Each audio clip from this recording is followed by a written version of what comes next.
Okay guys, so the last part is ito yung magpapalit tayo ng IP. So, consider ko na ito very important din ito sa setup natin guys.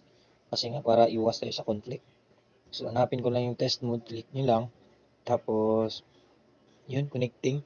So, once again, need natin mag-static mode.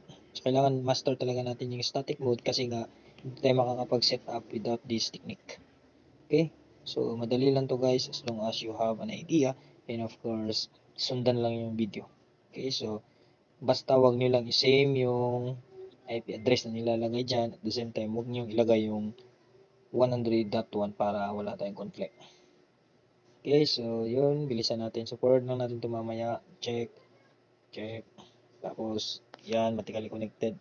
So, ito yung pinaka-important guys. Dapat alam nyo to. So, balik tayo dito. Refresh. Ayun. So, once again, telecom. Ayun, may nakalagay telecom. Tapos, yung password natin.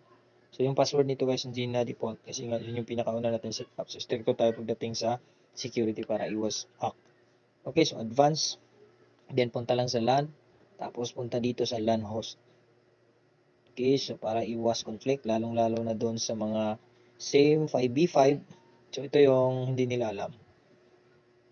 Okay, yun. So, uncheck tong dalawa. Remove. Tapos, papalitan to ng IP address.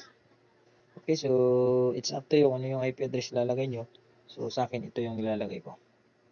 The next window machine, kung halimbawa isang network lang tong process ng setup nyo, so iba-ibahin lang yung IP address. So after nyan, just click apply, then that's all and ready to set up na yan. Okay, so that's all guys.